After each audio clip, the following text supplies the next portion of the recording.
Hello, everyone. I'm Dr. Lola Ashaye, a board-certified family medicine and lifestyle medicine doctor with additional training in menopause care, and I'm the owner of InTouch Primary Care in Sugarland, Texas. Welcome back to Connecting the Dots with Dr. Ashaye. So in this episode, it's a 5-part series. I'm answering one of the most common questions I hear, and that is it possible to go through perimenopause and menopause without medications or hormones? And can you actually prevent symptoms as your hormone levels naturally decline? So that's what we're going to be talking about today. So, is medication always necessary? Well, not always. Some women do well with lifestyle changes alone. That said, hormone therapy, non-hormone medications can be incredibly helpful for symptoms and long-term health. But with the right nutrition, with movement, with self-care, you may not need medication, especially if you start working on it early, like in your late 30s or early 40s, and you stay consistent. So we're going to go through some of the things that can be really helpful.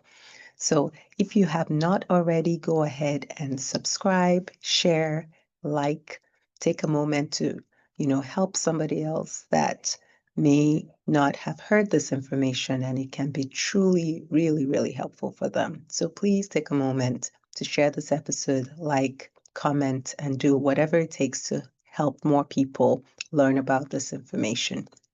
Okay, so the first thing I would recommend if you are in this period, this transitional period, and you want to make sure that you lower your dependence on medication, we have to start with nutrition. Okay, so what happens as estrogen declines, our bodies become more sensitive to inflammation, and that's why starting with an anti-inflammatory diet to manage symptoms and to protect long-term health is really helpful, regardless of whether or not you're on hormones or not.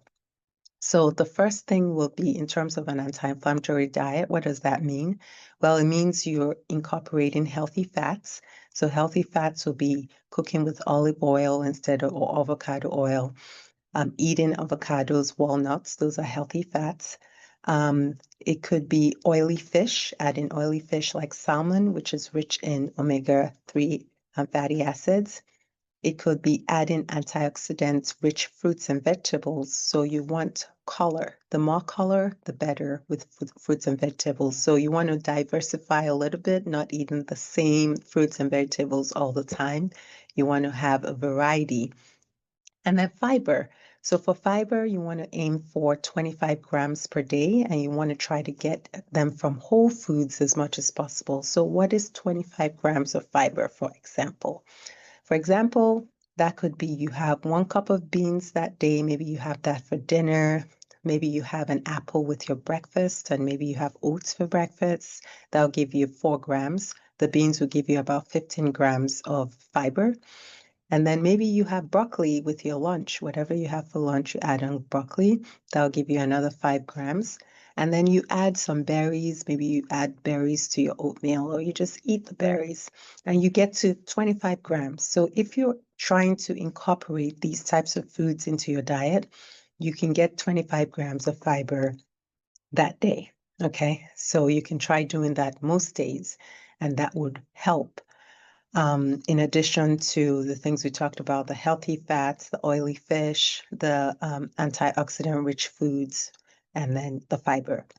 The other part of nutrition that's so important and that you may already know is protein. So protein is really important. It's recommended to get for a woman in this transitional period more than usual. So we're talking about 1.3 to 1.6 grams per kilo. So for example, for a woman that weighs 140 pounds, she may need to get about 82 to 100 grams a day of protein. Okay, so why do we need protein? Well, protein helps support muscle, it helps with metabolism, it helps with bone strength. So it's important. So what does that look like, getting about 100 grams of protein a day? It means that you're maybe eating lean meat like chicken. You can take about 4 ounces of that. That will give you about 30 grams of protein. You can get a cup of beans or lentils. Lentils have a little bit more protein in them. You can get up to 18 grams of protein or 15 grams from beans. You can add 1 cup of quinoa in a different meal. You get about 8 grams of protein there. You can have a snack that with Greek yogurt, 1 cup of that gives you about 20 grams of protein. And then you can add nuts and seeds or tofu to kind of get a little bit more. But the point is, when we're intentional about incorporating fatty fish, oil, cooking with healthy oil, using antioxidants, getting adequate fiber by eating more broccoli, apples, berries, getting adequate protein by eating the same beans you had for dinner will also give you the protein. Maybe now you have chicken with your lunch. Maybe now you have quinoa with your dinner. So you can incorporate all those things into your diet, have yogurt available so you can have that as a snack throughout the day. You can put seeds and nuts in it.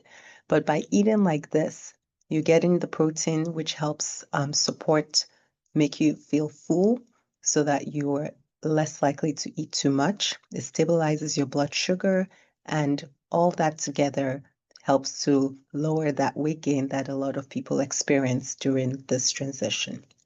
So healthy eating is so important and can really make a difference in determining how much more you need to get through this transition. The other thing that's really helpful is cutting down sugar, alcohol, and processed foods.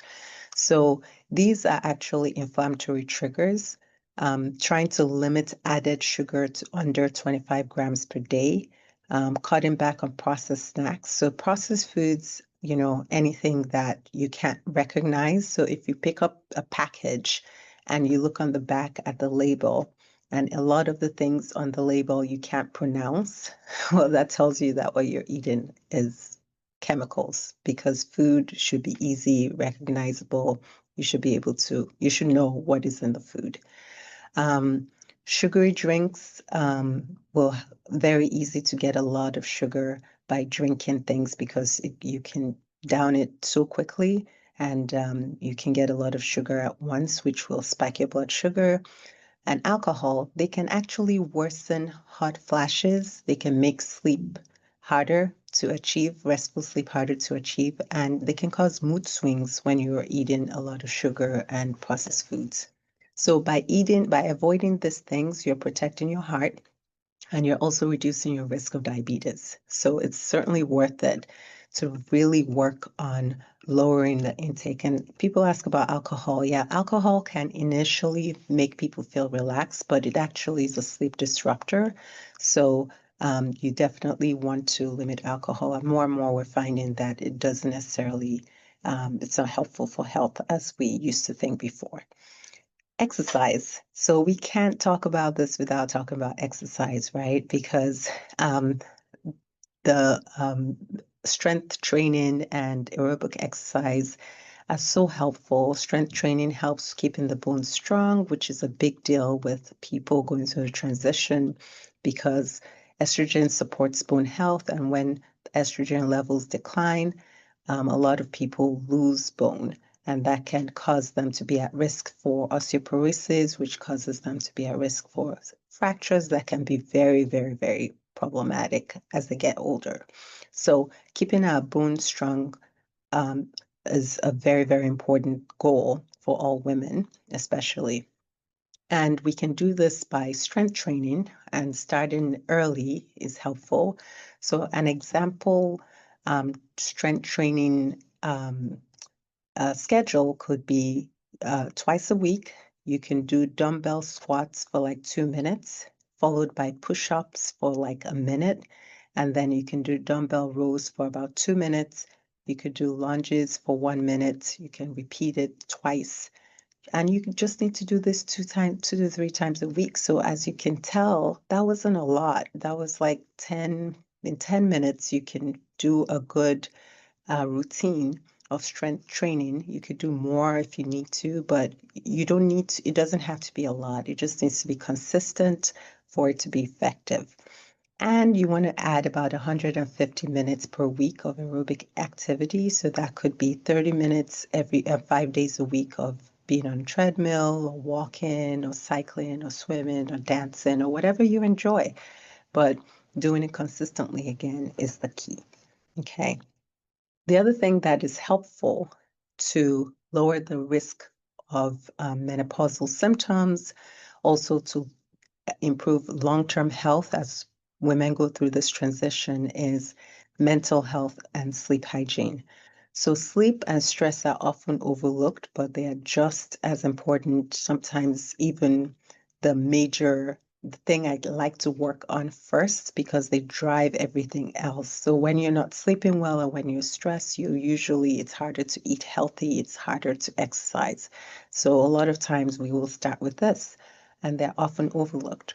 So some tips during this time, a lot of people experience night sweats, hot flashes. So keeping the bedroom cool is important. So the ideal temperature is between 60 and 67 degrees Fahrenheit to keep your bedroom. That will help to optimize your sleep. You want to limit screens which have blue light up to an hour before bedtime. And I've talked about sleep a lot on this channel. You can look at the things that we've talked about. You may need to try a fan, you may need blackout curtains, you may need an eye mask, you may need, white noise, whatever you need to help sleep be good so that you feel rested when you wake up, you want to do it.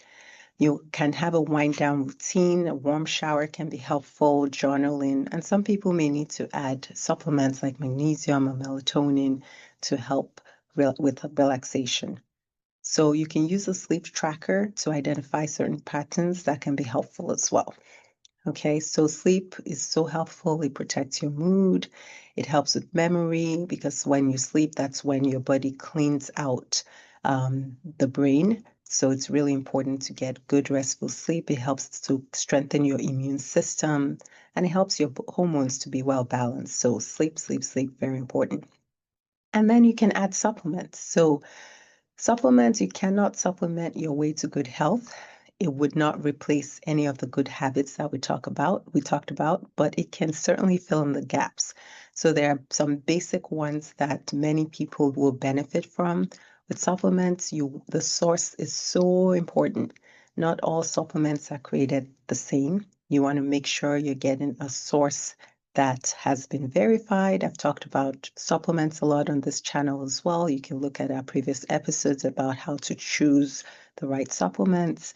But you want to get supplements that are good quality and that actually you want to make sure that it's solving a problem or helping to prevent something. So you don't just take supplements. You want to talk to your own doctor about it before you start adding any supplements. My advice is always to start one at a time instead of starting a whole bunch at once.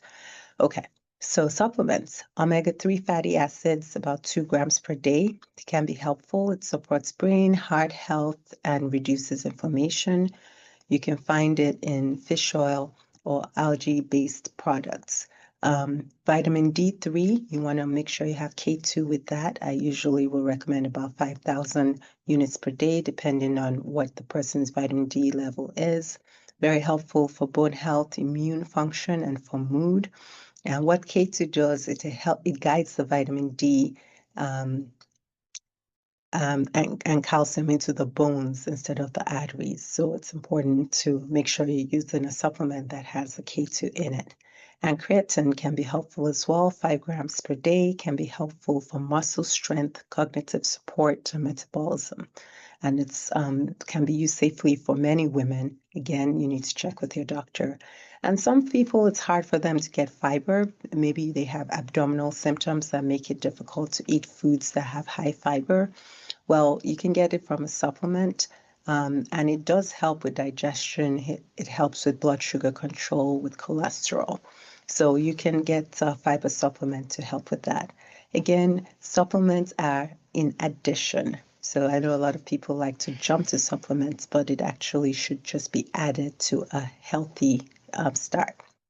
So always talk to your doctor and they will individualize your supplement regimen based on your goals. And that's what we do here at InTouch. We make it based on your labs, your goals, and your symptoms.